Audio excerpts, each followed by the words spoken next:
பார்த்து போகவா.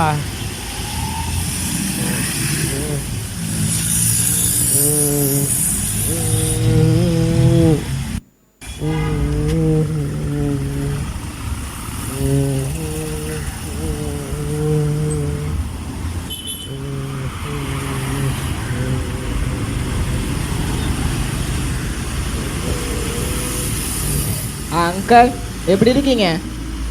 தம்பி வந்துட்டியாப்பா, வா வா. ஆமாம் அங்கிள், ராகுல் வருவான், கிரிக்கெட் அடிக்க போகிறோம். ராகுலா? உன்னோட உயிர் நண்பன் தானே? ஆமாம் அங்கிள், அவன் தான் பெஸ்ட் ஃப்ரெண்ட், க்ளோஸ் ஃப்ரெண்ட், எல்லாமே அவன் தான்.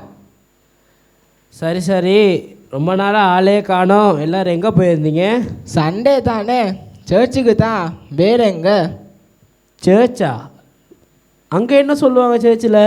அங்கே என்ன சொல்லுவாங்க, ஜீசஸ் நல்லவர், வல்லவர், அற்புதம் செய்வார், வியாதியெல்லாம் சுகப்படுத்துவார், அவ்வளோதான். வேற என்ன? ஜீசஸ் சுகம் தருவாரா? ராகுல். அப்போ என்னையும் கூட்டிகிட்டு போவேன், எனக்கும் சுகம் பெற ஆசையாக இருக்குது. ராகுல் தம்பி, தம்பி வைத்தியா?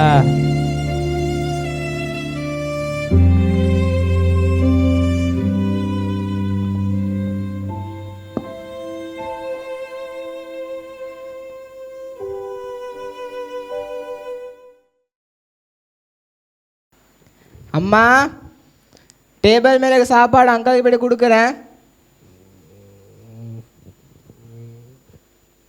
அங்கிள் சாப்பாடு. தம்பி வந்துட்டியா? வா வா. ரொம்ப நன்றிப்பா. என்ன ரொம்ப நாள் ஆளே காணோம். திருப்பி எல்லோரும் எங்கே போயிட்டு வந்தீங்க? சண்டே தானே, சர்ச்சுக்கு தான். யூத் மீட்டிங் இருந்துச்சு, மினிஸ்ட்ரி செய்யுங்க, ஊழியம் செய்யுங்கன்னு ஒரே கரைச்சல். நாங்கள் எல்லாம் சர்ச்சுக்கு போகிறதே பெரிய விஷயம், இதில் ஊழியம் வேறு செய்யணுமா? ஊழியமா? ஊழியம்னா என்னப்பா? எனக்கும் ஊழியம் செய்ய ஆசையாக இருக்குது தம்பி, என்னையும் கூட்டிகிட்டு போவேன்.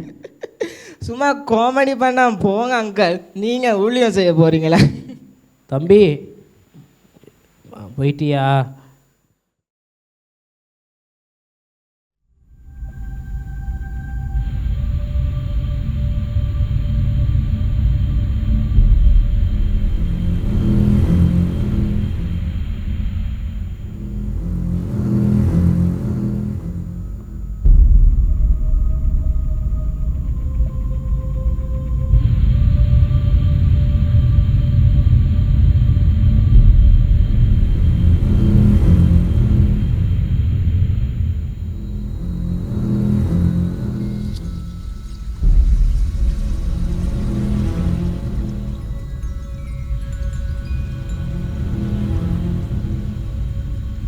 அவரா?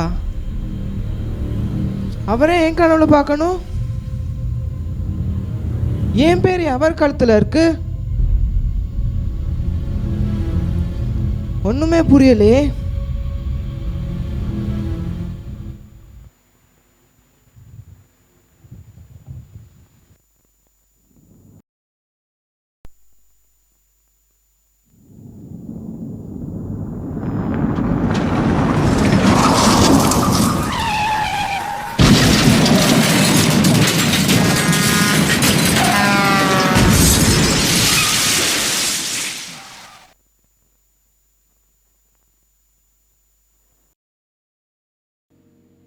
அப்பா, கீழே கடைக்கு இருக்க அங்கிளை பார்த்தீங்களா?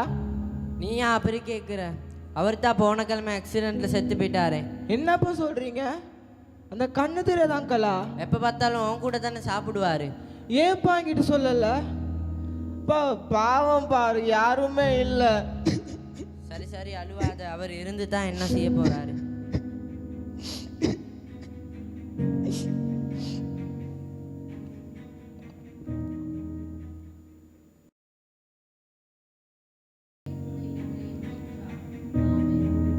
ஹல்லேலூயா. இன்றைய நாளில் நாங்கள் தேவனுடைய வார்த்தை கேட்கும்படியாக நாங்கள் யாவரும் வந்திருக்கின்றோம். இன்றைக்கு எங்கள் தலையங்கம் சுவிசேஷத்தின் முக்கியத்துவம். மத்தேயு 28ஆம் அதிகாரம் 19ஆம் வசனம் சொல்கிறபடி, நாங்கள் தேவனுடைய அழைப்பை பெற்று இருப்பது கிறிஸ்து என்னும் சுவிசேஷத்தை மற்றும் மற்றவங்களுக்கு அறிவித்து அவர்கள் தேவன் பிள்ளையாக மாற்றும்படி. அந்த முக்கிய பொறுப்பை நம் கைகளில் ஆண்டவர் கொடுத்திருக்கிறார். இன்றைக்கு நாங்கள் யாவரும் எங்களை ஆராய்ந்து பார்ப்போம். எங்களோடு இருக்கின்ற எங்கள் நண்பர்களுக்கு, உறவினர்களுக்கு இயேசுவை பார்த்து நாங்கள் அவங்களுக்கு கூறியிருக்கிறோன்றோமா? நாங்கள் சந்திக்கிறவர்களுக்கு இயேசுவை பார்த்து நாங்கள் சொல்லியிருக்கிறோமா? அல்லது அலட்சியமாய் விட்டிருக்கிறோமா? எங்கள் அலட்சியத்தினால் எத்தனை ஆத்துமாக்கள் இழந்திருக்கிறோம்? இதுவே உங்கள் நண்பன் சுவிசேஷத்தை கேட்கும் இறுதி வாய்ப்பாக இருக்கலாம். இனிமேலும் தாமதிக்காதீர்கள், சிந்தித்து பாருங்கள். நாங்கள் யாவரும் ஜெபம் செய்வோம். உனக்காக நான் மரித்தேன், எனக்காக நீ என்ன செய்தாய்? அந்த ஆத்துமாவின் பொறுப்பை உன்னிடம் தானே கொடுத்தேன், அதை நீ இழந்து விட்டாயே. ஆண்டவரே, என்ன மன்னிங்க ஆண்டவரே. நான் பாவம் பண்ணிட்டேன் ஆண்டவரே. நான் அவரை தவற விட்டுட்டேன் ஆண்டவரே. என்ன மன்னிங்க ஆண்டவரே. நான் உங்களை தவற விட்டுட்டேன் ஆண்டவரே. என்ன மன்னிங்க ஆண்டவரே. உங்களை பற்றி சொல்லிட்டு அவர் சுகம் பெற்றிருப்பார் ஆண்டவரே. அவர் உங்களுக்காக செஞ்சிருப்பார் ஆண்டவரே. என்ன மன்னிங்க ஆண்டவரே. நான் பாவம் பண்ணிட்டேன் ஆண்டவரே. என்ன மன்னிங்க ஆண்டவரே. மன்னிங்க ஆண்டவரே.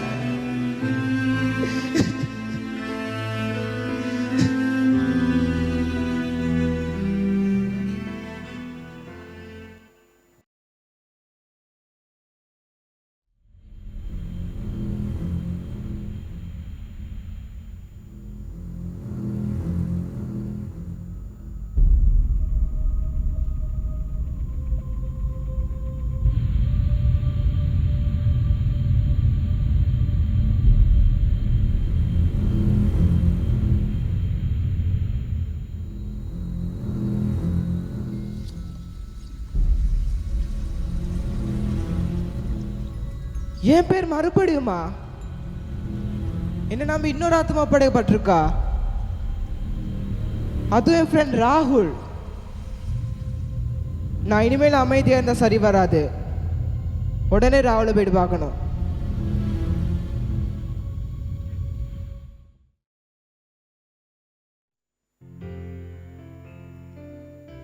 நான் ஏன் வாழணும்? நான் யாருக்குமே பிரயோஜனம் இல்லை. என்னை பற்றி யாருமே யோசிக்கிறாங்கல்ல. நான் போகிறேன்.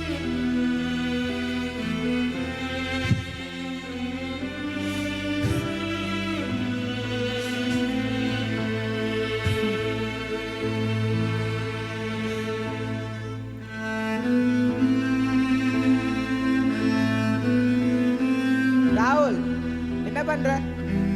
நான் இருந்து என்ன பிரயோஜனம்? நான் யாருக்குமே பிரயோஜனம் இல்லை. நான் பேசாமல் சாகுறேன். என்ன இது?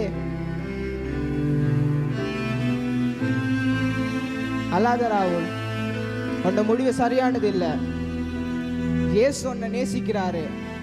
உன் வாழ்க்கை அவருக்கு முக்கியம். சொல்லத்தை எனக்கு அனுப்பியிருக்காரு. இயேசுவா? அவர் யாரு? அவர் ஏன் என்ன நேசிக்கணும்? இயேசு என்னைய நேசிக்கிறாரு, உன்னைய நேசிக்கிறாரு, நம்ம எல்லாரையும் நேசிக்கிறாரு. நீ எடுத்த முடிவு தப்பானது ராகுல். மரணம் முடிவில் ராகுல். இயேசு உனக்காக வச்சிருக்க எதிர்காலத்தை நீ தூக்கி எறிய போனாயே. அவர் உனக்காக மரிச்சாரு. இயேசு உன்னை நேசிக்கிறாரு. அவர் உன் வாழ்க்கைக்கு ஒரு நோக்கத்தை வச்சிருக்காரு. நீ வாழும்படியே தான் என்னை உங்ககிட்ட அனுப்பியிருக்காரு. நீ சொல்றது சரிதான்.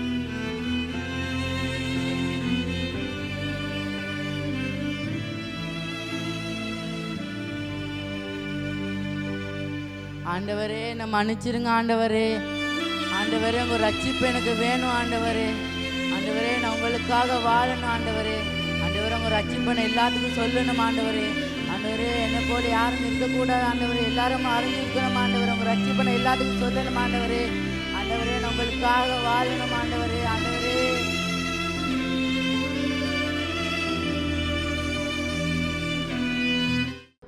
பிரியமான தேவனுடைய பிள்ளைகளே, பல ஆத்துமாக்கள் பாவத்திலும் சாபத்திலும் நரக வாழ்விலும் இருந்து நம்மை மீட்டு கொள்ள ஒரு இறைவன் உண்டோ என்று ஏக்கத்துடன் காத்திருக்கிறார்கள். தேவன் அவர்களின் இரட்சிப்பை நம்மிடம் ஒப்படைத்துள்ளார். எவ்வளவு காலம் நாம் அமைதியாய் இருக்கப் போகிறோம்? எத்தனை நாட்கள் சாட்டு போக்குகளை சொல்லிக்கொண்டு அசதியாய் இருக்கப் போகிறோம்? இது நாங்கள் சிந்திக்க வேண்டிய காலம், செயல்பட வேண்டிய நேரம். மௌனமாய் இருக்காதே.